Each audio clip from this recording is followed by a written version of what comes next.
Okay, so we're back. I'm sorry for the delay. I see we have some people here who are here live. My internet is acting up a little bit today. Fingers crossed that'll be the last time it does it. So before we dive in, I first want to say thank you to our sponsor, Offering Tree, who is a company who is doing amazing things for our yoga teachers who need a website, need to schedule people, have payments, and also build a library of online videos and set it up in a really organized way. So thank you so much, Offering Tree. Thanks, Neil, for being here today. Thanks, Shannon. It's a pleasure. Tell us, what is the work that you do and who do you do it for? Um, well, I guess it's sort of evolved. I guess I should mention I've been a physiotherapist since 1985, and so my first sort of response to the work that I do is I help people who have complex chronic pain problems. So I had a very varied uh, experiences early on in my career in physiotherapy, working in different hospitals, working in neonatal intensive care, working in adult trauma intensive care, and then really moved into as I moved more into private practice, I got really interested in chronic pain really sort of early on and helping people who had complex chronic pain. And so now my work has sort of evolved more into educating others and sharing all the stuff that I've learned from people in chronic pain with other healthcare professionals. And so the work that I do is sort of spans teaching people in pain about pain, teaching yoga therapists and yoga teachers about pain, and how do we integrate what we understand about pain into what we do as a yoga teacher or yoga therapist. And then also even teaching doctors. I'm a professor at University of British Columbia, and I teach in the physiotherapy program, and I also teach in the medical specialty program around pain management.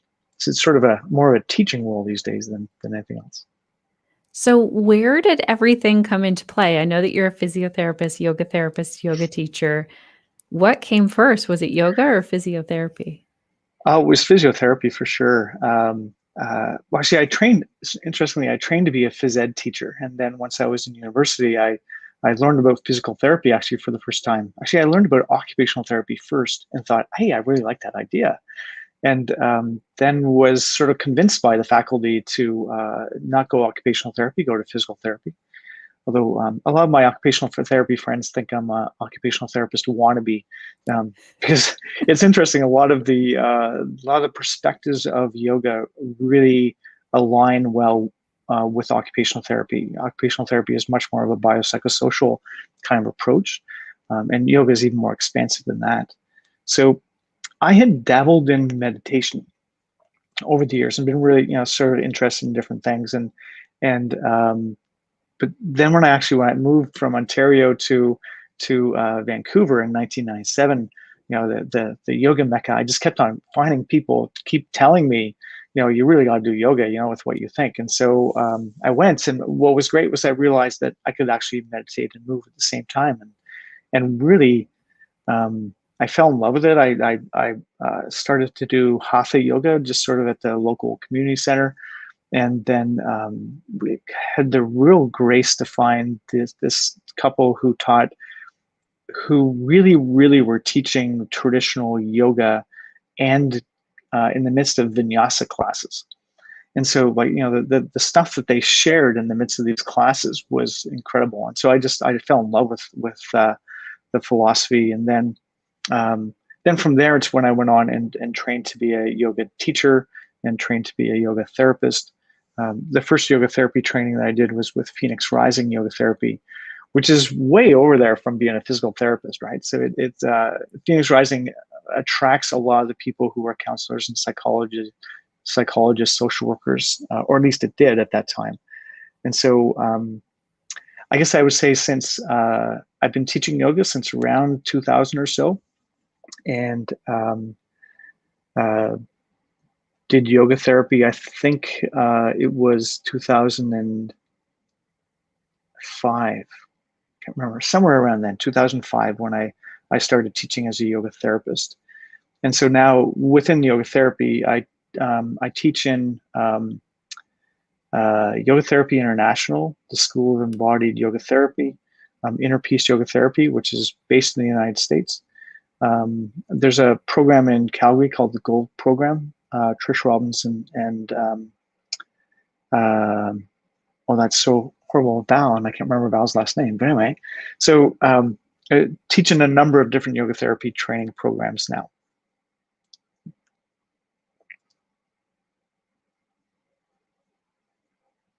I'm not sure if we've lost you again, Shannon. I'll just pause and wait. Okay, I can hear you. So I'm Okay. guessing. I'd love it for those who are here live. Can you still hear Neil even when my internet drops out? And that's what we're really here for anyway. Let me know in the comments if that's the Okay. case. And also post some questions in there as well in the comments. Neil, I want to know, where did the pain science start to come in? What was the catalyst for that? I have to say the catalyst actually was that patients were telling me about pain. They're telling me, about their pain. And what they were telling me about pain did not match with what I learned in school. And this happened really, really early on in my work. And apparently I did an unusual thing, is that I decided that maybe what I learned in school wasn't right. Which apparently, I'm sure you've all had that experience of you've got this view about things, and someone comes along, and what happened to them is different from what you believe. And so what we tend to do, I've learned, is that we decide that person is just an outlier. They're different in some way, and don't worry about it. But I'm not going to change my worldview based on one person. But I kept on hearing these stories, and then so all of a sudden it's like, here's my worldview about pain, like really that pain is directly related to tissue damage, and then if there's tissue damage, there will be pain, and you can't get better if tissue damage didn't get better, all that stuff. And then, but I kept on seeing people who didn't fit into that view, and so that's really, for me, that was the start. And in the 1980s, there were really no courses on pain. There was the textbook of pain by Melzack and Wall, and there really wasn't a whole lot. And so I just kept on being interested and being curious, and trying to learn. And then it would have been about 1995 or so that there's a physiotherapist from New Zealand, and he taught this course that had a little bit about pain in it, and he was giving a little bit more of the science, and I was really excited. It's like, wow, there are actually people actually paying attention to this. And very shortly after that, as I started to reach out to people, I learned about David Butler and his book, The Sensitized Nervous System, which led me into Lewis Gifford and a whole bunch of other people, that there were other people starting to write about this in the 90s. And so really from there, it just sort of kept on growing, and I kept on reaching out and trying to find as much as I could from different people. And really, David Butler and Lorimer Moseley have been seemingly the biggest catalyst in our world around bringing the idea of educating people in pain about pain, which is really interesting because, in yoga, we talk about the kleshas, and, one of the kleshas is ignorance, lack of knowledge. And so the idea here would be is that we suffer because we don't understand what's really going on. And I think that's part of what happens around when we have ongoing pain, is that we have these beliefs about pain, and those beliefs lead us to do certain behaviors. And I should point out, it's not just us who have pain; it's also our society and our healthcare system has beliefs about pain, and that means that we give certain things to people who have pain. Or the society sort of says, well, the first thing you should do is go to a doctor and see if the doctor can fix it, which is really fascinating because science is saying, well, yeah, you want to make sure you don't have something that needs medical attention. But the first thing that we should really do is education and self-care, which actually, if I can frame it this way. So if you get injured and you have pain, you will do self-care. You will do things. You will change your behavior. You'll do things to try to make it feel better. And then typically what happens is most of us just get better doing self-care, right? We take care of ourselves. We really don't need anything. But then we go into to see healthcare people. And it's almost like things shift from, it's not about what I need to do. Before, it was all about what I was going to do to help myself get better. But now it's, here's this expert who's going to either fix me or give me something to cover it up or something. But it's almost like my self-efficacy part has been shifted. And so, and that's okay, because the majority of us actually get better when we see a physiotherapist, massage therapist, chiropractor, whoever it is. We typically get better. Most of us do. But then there's the thing that happens is some of us don't get better with that standard care. And unfortunately, what the system sort of believes is, oh, well, if you're not getting better, you must have a worse problem, or we need to diagnose you better. The system doesn't say, hey, what if we added back in self-care again? What if we actually got you to understand pain better and actually showed you the things that you could do to get better? Now we've got what I'm doing to help you, right? And the things that you're doing to help you. And maybe together, those things will actually make it so now you'll get better again. And go ahead. I was just going to say this is fascinating. Also, thank you for dealing with whatever the internet is throwing out here. You just seem to be going with it, and I can tell you've got a good, solid yoga practice going on. What I'm fascinated to know here now is if we have a student or we are in pain, like what would be amazing is if everyone had the pain science knowledge on the planet, if that's taught in school or something, but we don't. We often, like you said, we think, oh gosh, I'm in pain. It's not going away. And now I need to find someone who can fix this. Where do you think, because, okay, so I'm not a physiotherapist, I'm a yoga teacher. I make sure that I refer people to their medical team. Have you seen a physiotherapist or your doctor? Because I want to make sure there's not something happening. So I kind of want to know, what do you wish yoga teachers would do in that moment, or people who are feeling pain? I think what I wish that we would do is actually pause and be curious and consider that, I don't know how to stimulate this, but the idea would be to consider that maybe pain's not what we think it is. In the moment, that's pretty hard to sort of get someone to get there. But really, if we were to add something to everyone, it would actually ask people to think about what they think about pain. That would be the chorus that would solve so much of this. Is just because we have thoughts about pain, we have beliefs about pain, but we never question them. We never get curious about them. We never actually sit back and think, oh, that thing I think about pain, what's happening right now does not match with that thing that I think about pain, right? This idea that if I'm injured, the pain can't go away until the injury is better. But all of us have had injuries, and you can see the injury is still there. Obviously, the tissue hasn't fully healed, but a lot of times, mostly it doesn't hurt. But we never have that opportunity to really to think about what we think about pain. And that's really, if you looked at explain pain, and we look at what we bring into education, yoga teachers and yoga therapists, it's to, in part, that's what we're asking, or what we're trying to do, is give people experiences so they can do it. So if we go back to the person, so you have say you're a yoga teacher, and the person comes up to you and says, every time I've done downward dog for the last couple of weeks, I get this pain in the front of my shoulder. What should I do? Right. So I think what we want to do is recognize is that we have options. The first thing is that, and I know Shelley would have talked about this a little bit on your podcast, and Carolyn would have said something about it. Is this idea is that pain is a complex, multifaceted thing. It's not just about tissue damage. There's other things involved in it. And within yoga, we've got this idea that we have many aspects to us. And we have practices within yoga that allow us to be to contemplate, to be curious, right? And so it's what we tend to do, unfortunately, when that person says I've got pain in my shoulder, is we tend to say, well, if it hurts, don't do it, or if it hurts, take child's pose. And I guess what I want to say at the beginning is that's absolutely valid stuff to do, perfectly fine. There's nothing wrong with doing this, but then to come back to the idea of that yoga is about helping people be more flexible, as in be more adaptable, to have more options.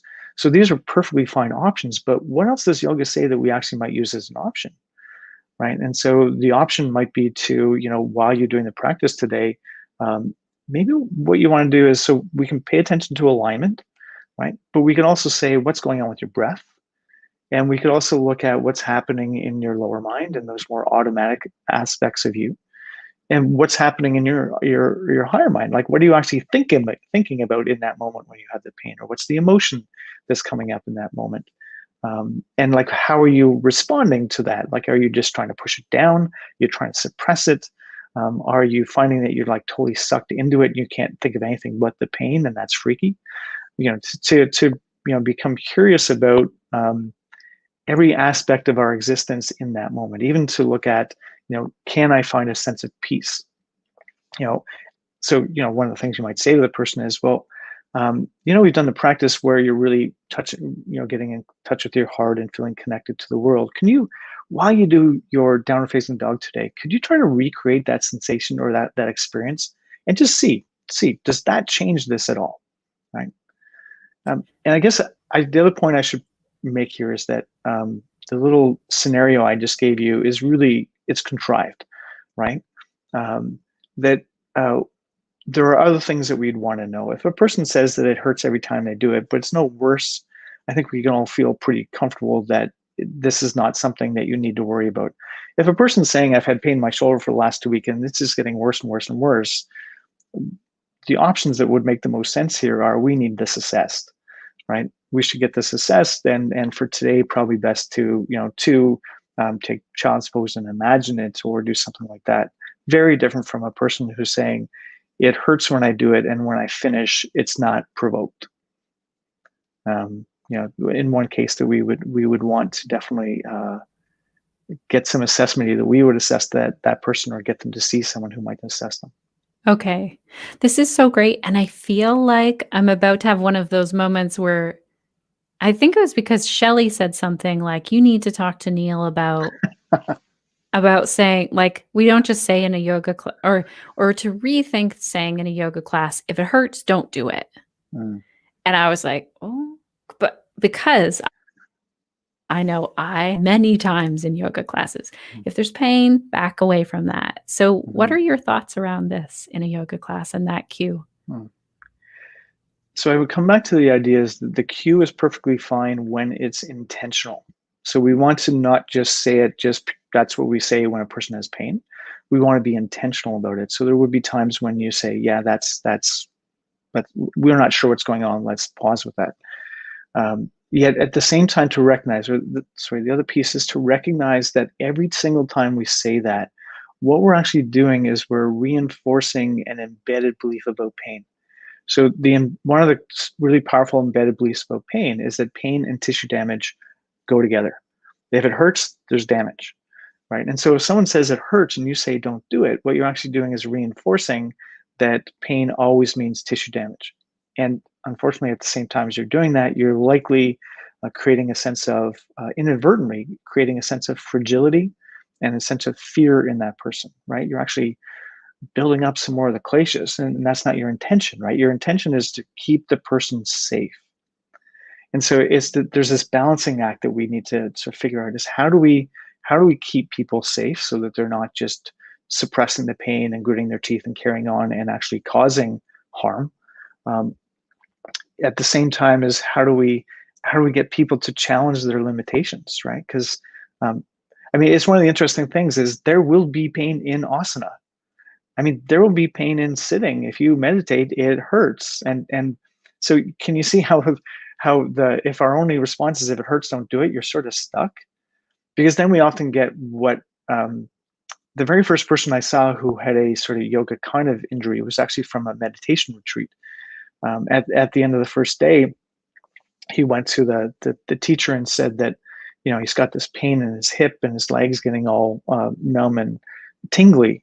And what he was suggested he should do is to watch it, to just be with it, watch it, just watch how it fluctuates. And at the end of the second day, he went back and he said, it's worse, right? And he got the very same response again. And apparently this happened the third day as well. And what actually was happening is, for whatever reason, the way he was sitting, he was actually putting enough force on his sciatic nerve itself, like the big sciatic nerve, they actually caused some damage to the sciatic nerve. He was actually somehow limited the blood flow enough to the nerve that there was some damage to the nerve. He ended up with neuropathic pain and such afterwards. But anyway, the point is that there's this other part of yoga that says that, watch things and see what happens. But watch things and see what happens. We also want to be discerning about it, right? So this part of the thing is that sometimes when we watch things, we start to realize, wow, that's so cool. When I watch it, I can see it changing. I can see it fluctuating over time. And sometimes even people have that experience of just taking your attention to the pain makes it change in a positive way, which is a pretty good sign, right? Of course, I guess we need to recognize is if you have pain in your shoulder and you go and you pay attention to it and the pain gets less, that does not mean that it's not related to what's happening in your shoulder. It just means that the act of taking your attention to it is associated with a change in the pain. And it tells you something else important about pain is that pain is changeable, that we have some influence over it. But what it doesn't tell you is that that's what the cause of the pain was. Maybe I'll say it in a bit of a different way. If you're doing downward facing dog, you've got that pain in the front of the shoulder, and I came up to you and I say, you know how you can like draw your shoulder blades down your back just a little bit and really lengthen through your thoracic and neck areas, and how you can sort of pull the ball of your humerus into the socket. You can do all that stuff, sort of draw yourself in, make yourself long while you're doing this, and you do it, and you say, hey, the pain's gone. What we're likely to do, and unfortunately flawed logic, is we're likely to decide that the pain was because of the alignment. But all we know is that you changed the alignment and the pain changed. We don't know the cause of the pain yet, right? Because pain is always multifaceted. So when you change the alignment, you might have felt more confident, right? By drawing in, maybe it made you feel more safe, or maybe more at ease, or more at peace. I'm an expert. I gave you this information and you took on that, right? I gave you that information with this idea that this would help, and that changes your expectation, right? So, I mean, it's interesting is, yes, we changed the alignment, but we also changed what you were thinking and what you were emoting, and we changed all this other aspects of you. And so all we can say is that it changed because of this. But that's part of the trouble that we have, right? Is that if we come back to the beginning, if we sit and think about what we think about pain, we start to realize that it's changeable by many, many things, right? And if we sit and we think about what we think about pain and also about yoga, we realize that from yoga, we believe that there are many aspects of us, and that each of those aspects of us can change every other aspect of us, right? And so, I mean, that's one of the beauties of this stuff around about pain science and yoga therapy, is that you can use any aspects of your existence to change any aspect of your existence. I mean, that's fantastic. You've got this thing you've got a pain that you feel in your shoulder. Well, that doesn't mean you need to change your shoulder. Yes, change your shoulder, but you've got all these other aspects of you that you could change to see what that would do, right? Change the automatic stuff, change the way you breathe, reconnect to peace, reconnect to the world, do bhakti, do yana, all these different things can change it as well.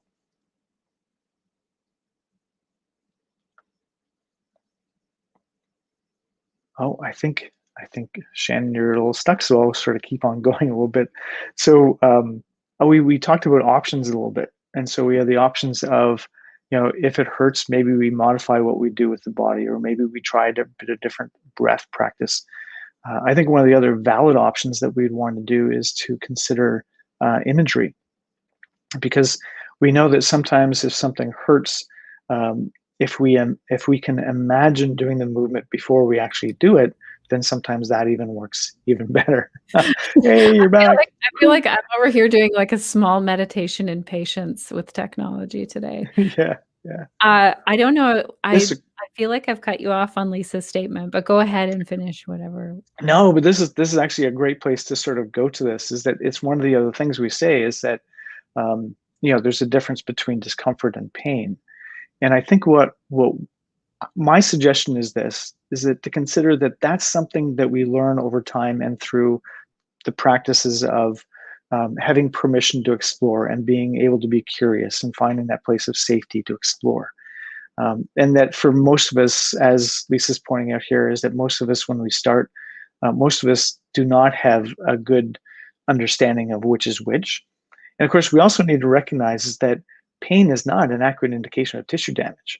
So we can't just say, if you call it pain, then that's tissue damage, because that's not true. I mean, if I just grab my earlobe, anybody listening, if you want to try this, as long as you're fine, otherwise, you grab your earlobe and just squeeze it for a while, it will start to hurt, right? And then you let it go, the pain's going to go away. But that pain was really intense. That was pain, right? But you weren't damaged. And we need to be careful that we don't have this idea that, well, if we call it discomfort, then we know we're okay. And if we call it pain, then that is damage. We don't know that. It's not that simple. I'll just give you one other example of this, is that in school, we learned to get people to do the 0 to 10 scale.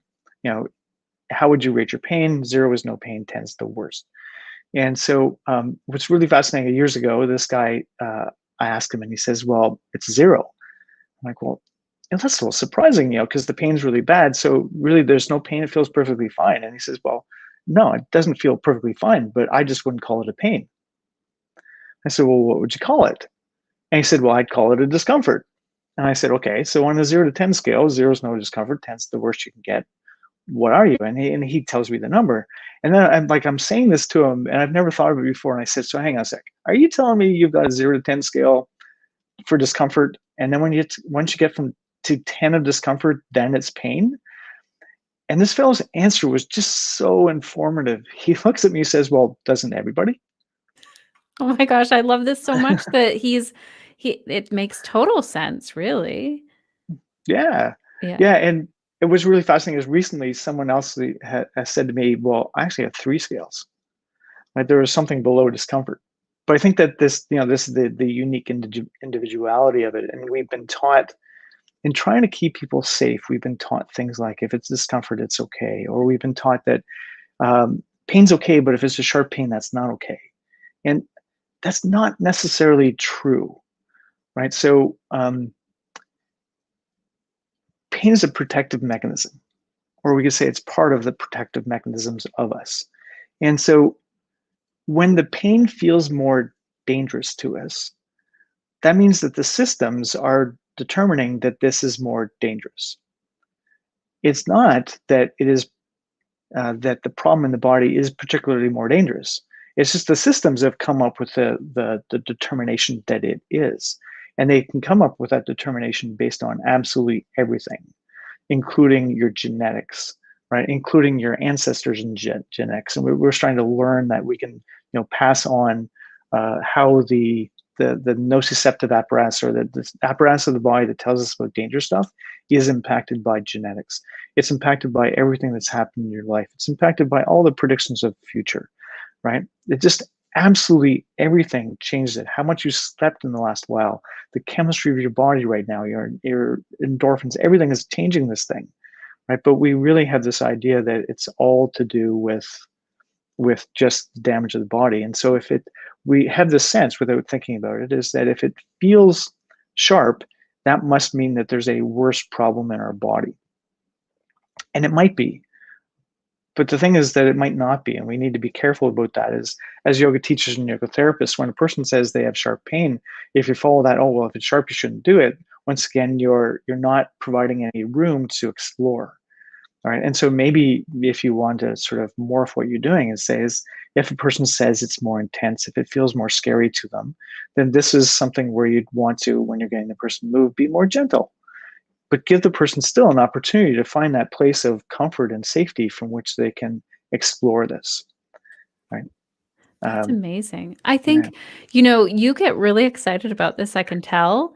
And you're like, isn't it fabulous? Isn't it fantastic? You're using, like, we're so complex. Like, it must be very frustrating for scientists who are trying to, like, come up with clear answers when it's like, it could be your genetics or how much sleep you had. Mm-hmm. Yes. Well, yes, because we are, as healthcare people, we are taught, I think I can still clearly say this, we are taught to be right or wrong. We were taught to be definitive. And what we're taught is to look for algorithms. So you come in with this, and I'm going to do this. And, or if you came in with this, I'd do something different. And so we'd have this algorithm that you go through. So to work with people who have persisting pain is to work in an area of uncertainty. And of course, this is where our personal practice of yoga becomes so important, is for us to find a way to be okay with that. Because I mean, it's sort of funny. I've had patients stand up and put their hands on their hips and look at me and go, "This is just trial and error, isn't it?" Right? Because what we need to do, because of the uncertainty, is we need to try things out and then reassess how things are going, and not just decide, well, you've got this, so I'm going to give you this, and it will make you better. So this is what you've told me is going on, and we're going to try these things, but we're going to reassess what's happening, and we're going to morph what we're doing based on what happened with you. Can I give you a specific example of that? That's Yeah, really I would relevant. Okay. love an example. Yes. So a couple of weeks ago, I was talking with a number of colleagues, rehab professional colleagues across Canada, and we were talking about people who have long COVID, who have COVID symptoms that are sticking around. There, this conversation came up about how there's so many people with long COVID. It's like no matter how small you do exercise or activity increase, it actually makes them worse. Right. And so the conversation was all about how do we actually, what should we do? What term or what kind of exercise, what kind of activity should we get that person to do? Because of course, exercise is medicine, right? Exercise helps you get better. So, but what should we do? And what was really amazing is I was sitting back thinking, this is fascinating. Here's an assumption. The assumption is that exercise is always medicine. And of course, in Ayurveda, there's everything is medicine and everything is poison. It depends on when and how much and all those things. So, but here's this group of healthcare professionals that had this idea of how do we find the right amount of exercise? And they're thinking about grading it down. But even in that, they're saying even when we do really small things, people get worse for days afterwards. And so the whole conversation was about what do we do to help that person get better, right? Or how do we help them be able to move more? And so you can see that the embedded belief was sort of problematic here. And so my comment to him was, so you're telling me that you're reassessing these individuals and that they have remained worse for days. You've actually provoked them and they have not been able to recover really well. And they're all like, well, yeah, that's exactly it. And I said, well, maybe it's the wrong time to do this. Your reassessment is telling you that it didn't work, that actually made the person better. But you want to keep on going with it because you have a belief that says that should help people get better. And I think there's so many pieces of this, right? It says that anything that we give people within yoga or yoga therapy, we need to give it to them with an idea of how would I know if this helped? How would I know if it's the wrong thing, right? And so, but then assess that. If it's not serving the person we're with, right, and then maybe there's something you want to do to change it around, but maybe it's the wrong thing to do right now. Maybe it's just not the right approach at this time. You need to come at it a bit of a different way. And so if you had that person with the shoulder pain and you asked them to try breathing in a certain way and it just agitated them more, well, obviously that's not the right approach. But we've got lots of approaches we can take. This is so powerful. I feel like I experienced this on both things that you're saying. So I had a herniated disc this past summer, and many told me like walking is good for you. But when I would try and increase my walking, I would be on bed rest longer. And it was just like, that's not what was needed. And it finally took Sean, who's my partner and a yoga teacher and also a health and science writer, was like, if you broke your foot, nobody would be telling you like, it's best to hop around or walk around on this thing that needs healing. Why are you pushing it? He asked. And then on the flip side of this, you were talking about the sharp shooting pain, which I have said many times as a yoga teacher. If the pain is sharp or shooting, don't do it. Well, I was walking around. It was August when I had the herniated disc. I could walk now and I'm looking at my pain many times. Like I feel like I'm healing and my brain and my body is learning how to deal with this. And I had this sharp shooting pain when I would walk, and my family, it would like buckle me almost to falling down. And I said, they were like in a panic, like, you need to go and do something. And I said, I actually don't think so. I have this feeling that it's just like Something's settling out because I've listened to Carolyn Van Dyke and Shelley Prosco, your work, and I just thought, I'm going to see in the next few days.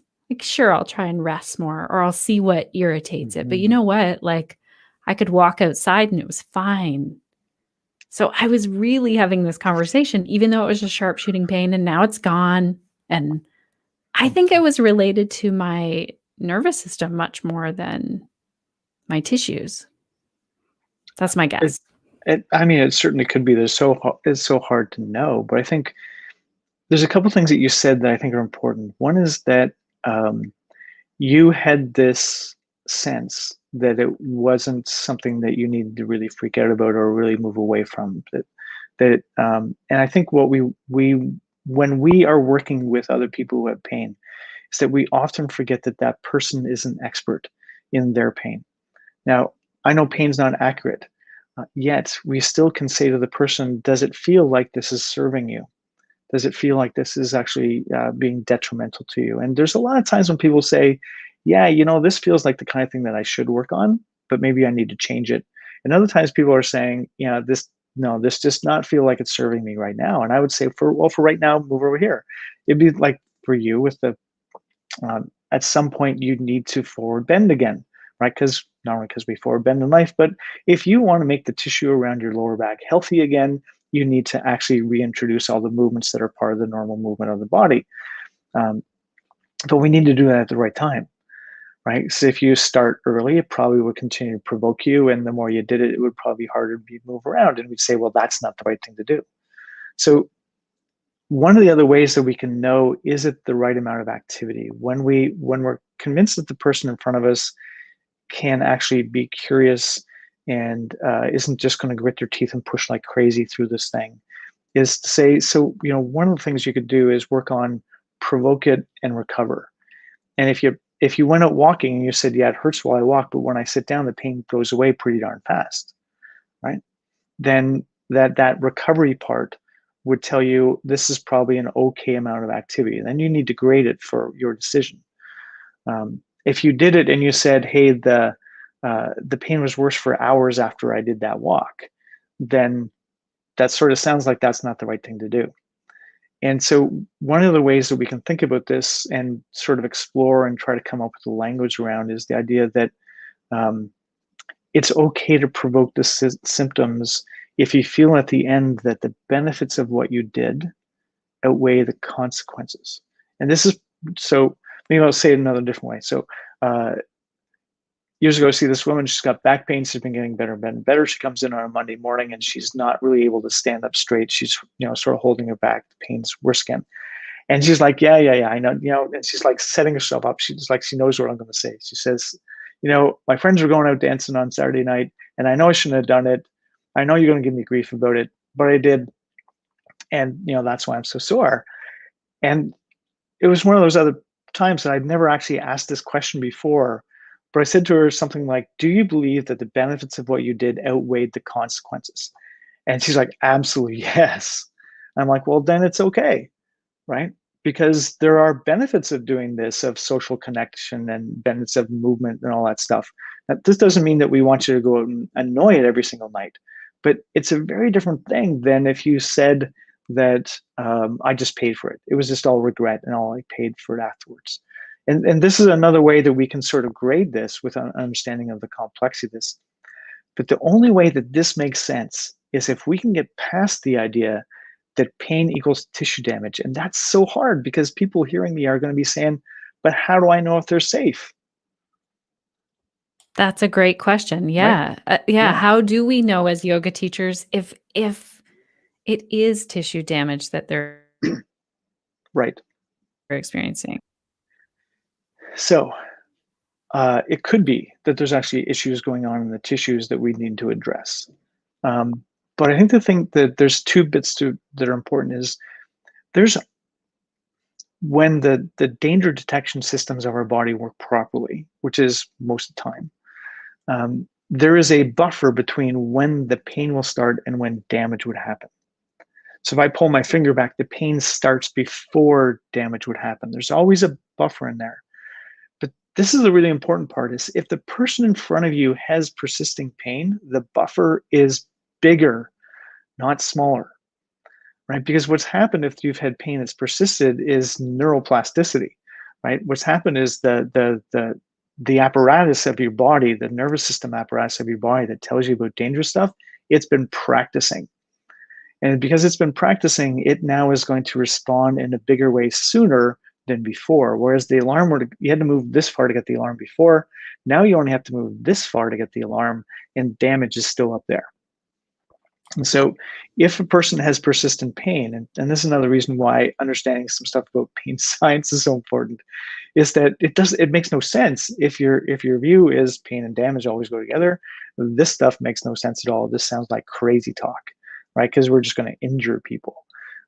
If we can get people to understand that pain is not an accurate indication of what's happening in the body, then, and also this idea that when pain persists, the apparatus, the protective mechanisms get better at protecting us because they've been practicing, and so there will be actually a bigger buffer. So we can feel safer when we ask that person, while you're moving, if you make the pain a little bit worse, it's okay, and then back off, sort of go there, back off, go there, back off, because there's a buffer between that spot where the pain gets worse and where damage will happen. And if you keep on doing that over time, what actually happens if you keep on going up and you're nudging it, if you do it the right way, if you keep nudging it, you can actually move the alarm back up. And so you can actually learn how to move with more ease, which is the genesis of putting together these movement guidelines that we created that, Matthew Remski said, oh, they're like interoceptive movement guidelines you've set up, Neil. I sort of like that idea, interoceptive. So that if pain is not an accurate indication of how much to move, well, what is? And the answer would be no one thing is, as far as we know. That your ability to breathe calmly is not an accurate indication that you're safe to move. Your ability to calm your body tension is not an accurate indication. Your ability to calm your mind is not an accurate indication, but you can use them all. If we got you to be more discerning, right, to be curious. So as you move, if we can get you to pay attention to your breath, your body tension, and your mind, and the pain, you're now listening to 4 alarm systems. Because if you start to push the edge, right, if you start to push into a place where your systems are saying, hey, this might be dangerous, the systems of your body tend to do is make you hold your breath, or your breath gets short and shallow. So that's like a protective system alarm going off, right? If you're doing that, your body will start to grip, right? The grippers of your body will start to grip. And so if you're feeling that, that's another alarm. If your mind is starting to grip or getting anxious or getting fearful, again, that's another alarm. And the pain is another alarm. So one of the things we can do is learn to, if we have pain when we move, is to say, well, none of these things by themselves is good enough. How about I'll pay attention to each and become more discerning over the time of how hard I can sort of push this edge. And so what we ask people to do is to consider, around the mind piece, we ask people to consider, is this safe? Does this feel safe for my body to do this? And if the person says yes, then to ask the second question of, will I be okay later? Right, that recovery piece. And if the person says, yeah, I think it's safe for my body to do this, and I think I'll be okay later, then while you do it, go to the edge and do your best to keep your breath calm and your body calm, and don't ignore the pain, and don't pay this much attention to the pain. Right, you need to sort of, if your normal strategy is to ignore the pain, you need to pay more attention to the pain. And if the normal thing that happens to you is you become hypervigilant, and the only thing you can pay attention to, the pain, is what we need to teach you to do. You'd learn in other techniques is how to pay more attention to what you want to pay attention to, or less attention to the pain, right, to do that. So it's, am I safe? Will I be okay later? Keep my breath calm, keep my body calm, pay some attention to the pain. And that brings you more information, right? That's the interoceptive stuff. Pay attention to your mind, your breath, your body tension, and the pain, and that gives you a better understanding of how hard to push and how long to go. Now, there'll be some people who say, is this foolproof? And of course, we have to say, well, nothing is, right? Because the reality is that the protective mechanisms of the body are not foolproof. We all know this already. I mean, everybody's experienced doing a sport for a while and feeling fine during the sport, but realizing you later that you're injured while you're doing it, or the same thing during work, saying that sometimes the system doesn't warn you when you are doing too much, but it usually does. And so what we're doing is increasing the chance to be able to recover function and increasing the evidence of safety around this stuff, which I know a lot of people know the polyvagal theory. To think about that is that what we're actually doing with this, if you can keep your mind calm, your breath calm, and your body tension calm, and pay some attention to the pain, is that to do that, you're actually increasing the evidence of safety. Right? So when you go to the edge, of course, there's some evidence of potential danger, but the really important thing is that polyvagal theory, or one of the important things that Porges has shown us with the polyvagal theory, is that it's about increasing evidence of safety and then challenging that edge, right? To be able to stay safe and go to where it feels a little bit dangerous. That's how we change things. We're trying to figure out how to do that. And that can take a lot of work, right? I mean, one of the things that we've done with this is we started for a long time of teaching people in pain about this stuff. And then we moved into teaching yoga therapy people about this stuff, working in a one-to-one scenario. And in the last year, what we've put out is a thing called Pain Care Aware, which is a 2-level training program specifically for yoga teachers. Because all of our training before relied on the ideas that you're working with a person one-to-one. And what we realized is that there is pain in yoga, and people in pain are actually coming to yoga seemingly more than before, but even in yoga practice, there is pain. And so how do we come up with a system of educating yoga teachers about what is pain, and what are the different ways that we can actually just change our language and change our approach to teaching a yoga class that brings this information in? Now, how do we get away from inadvertently creating a sense of fear or fragility of the body? How do we create the sensation of, or how do we get people to have permission to stop when they want, permission to approach the pain, and give them different options to be able to do this? So we created this thing called Pain Care Aware. The level 1 part of Pain Care Aware is a 30 hours of traditional yoga and pain science put together, and put together by me and Shelly Prosco and my wife, who's a Swami in Kriya Yoga, and has taught yoga teacher training programs for a long time and had her own studio. And so we sort of put all of our stuff together to create this really quite expansive education, in part because one of the things we realized is that people would come and spend a couple of days with us and they learn about pain, but then we talk to them later and they remember the stuff that we talked about, but they still only know it this much. And really, to get this, we need to go that way. It's so true. Like, you can learn a little bit and know it even in your own experience, but then if you're working with people who are dealing with persistent pain, it's a whole other thing. So when you say it's 30 hours, is it pre-recorded? Could people sign up now and just dive right in? Yeah, so it's a online self-paced program. We're suggesting people take your time, do it over a month or so. You could take longer to do it. Once you actually sign up for it, you've got it for life. And so the new things that we put in there, you'll get that too. And so we'll actually put up a coupon code. Oh, there it is there. So if you went to paincareaware.com and you wanted to take the level 1 of the training, so there's the URL there. If you put in the connected PCA 15, I'll give you a 15% discount to the program. For those of you who are listening in Canada, it's $395 Canadian. If you're anywhere else in the world right now, it's $395 US. So it's a bit of a different price depending on where your location is. And so you can get 15% off of that. And if you decide that you really, really like doing this, like the information is good, and you want to do the level 2, the level 2 is a practicum and sort of test out bit where you get together with with your peers and really facilitate it over a weekend of giving you a chance to use this information, teach the other people in the class, and get feedback about how well you're bringing the language of Pain Care Aware into your work. And so just quickly, in terms of the language parts of it, We talk about the language of curiosity and contentment and language of discernment, and the language of permission, and a big piece about the language of self-compassion. And this is really, I mean, this program is very yoga based. There's ritual, and there are, there's mudra and mantra, and all those things are part of this, because we think that there are so many things that we can add into what we're doing to help the people we're working with. And so, Shannon, near the beginning, you asked about what I would hope people would do or know.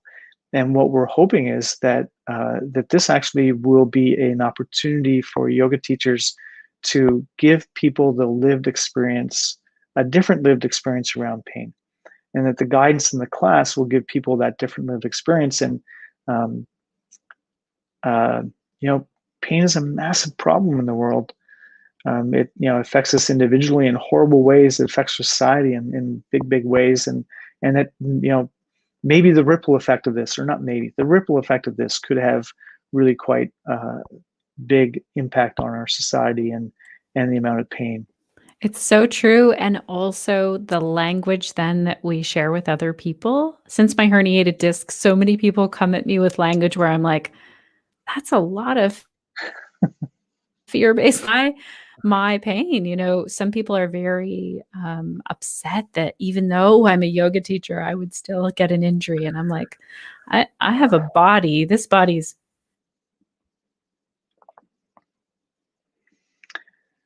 Yeah. I'm going to carry on just a little bit, because I think one of the things around, well, what you're saying, Shannon, is the oh, you're back. yeah, sorry, it keeps That's popping okay. out. That's okay. I mean, the social stigma of around this stuff is horrible, right? Because you got that. It's like me. I'm a physiotherapist and a yoga therapist. I've had two really big disc bulges in my life.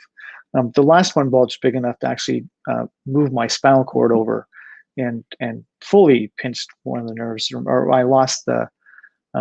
For those of you who know, that the nerves running down your legs can actually, they go to certain muscles, and there was enough limitation of how many signals were getting the nerve that I couldn't lift my big toe against gravity. So if I had my foot flat on the floor and I tried to lift up my big toe, I couldn't do it. But if I put my foot on the side and I did it this way, I could do it, where gravity was taken away. So there was that much pressure on this thing. But anyway, but of course I had the same thing as, like, aren't you a physiotherapist? Aren't you a yoga therapist? Like, right?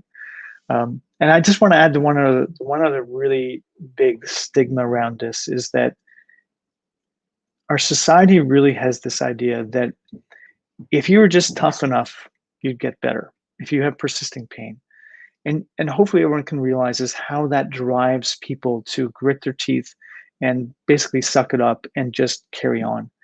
And Shannon, what you said was so important, is that there you were doing something that made sense to get better, but at the same time, it was actually leaving you provoked, right? And so what we need to recognize is that uh, if you continued to do that, what would you do if you continue to just grit your teeth and push through it without walking? What you actually teach is your protective mechanisms is you don't listen so good, right? And of course, so protection mechanisms are about protection. So how might they respond to this, is how might they respond is to say, well, you're not listening, so what do I need to do? I'll get louder. Or they'll find another way to protect you, which just give you an idea of, if you walk along, you smack your kneecap on something, signals fly from the kneecap up to your brain to tell you to give you pain. Its job is to get you to stop walking on your leg for a while, right? But you can ignore that, right? You can decide, I'm going to walk on it even though it hurts. And I'm sure most people have done this. And when you try to do that, usually one of two things happen. One is that it might hurt more when you do it. But the other thing is you might notice that your quads got weak. So why did your quadriceps muscle get weak? Well, we think it's almost like the system said, well, we've detected danger. We've told you need to change your behavior, and that didn't change your behavior. So how else could we change your behavior? How else could we get you to stop walking your leg? Let's make your leg feel weak. Right. Yeah, And it's so true. It's so true yeah, that then the message just gets louder and louder. And I appreciate that you said there's a lot of stigma around this for yoga teachers, and our society asks people to push Push harder. Mhm. I had Yeah, this rolling in my brain, and I definitely yeah. tried it. It didn't work. Yeah, and the other piece of it too is that it's almost like pain has become a taboo topic and or word within yoga, which is pretty odd to me, given that uh, yoga is about decreasing suffering. And I know there's this idea we've been taught by people is that, well, if you say the word pain, you might actually more people might have pain. And I would say we need to actually challenge that assumption, right? Yes, there are some people that using the word pain could actually make their pain experience worse. Um, but on the other hand, to not say the word pain, because I've heard people say, I'd never call it pain when I'm working with people, I always call it sensation. And I can tell you very clearly that if you did that with me, I would feel absolutely invalidated. I'm telling you about my pain, and you decided you're not going to call it pain, you're going to call it sensation, right? That's not meeting me where I'm at, and that would definitely invalidate me. So we all this stuff that we've been taught, we've actually been taught very much like rules. And we need to realize that they're guidelines, they're options, and there are more options. And the only way we start to realize that they are is when we actually do have this opportunity to think about what we think about it and about pain, and to think about what we think about pain in relationship to yoga. And that really is, the big piece of what we're trying to do is to share what we've learned from so many people with pain over the years, and to get people to share in a way that people can actually um, yeah, think about it.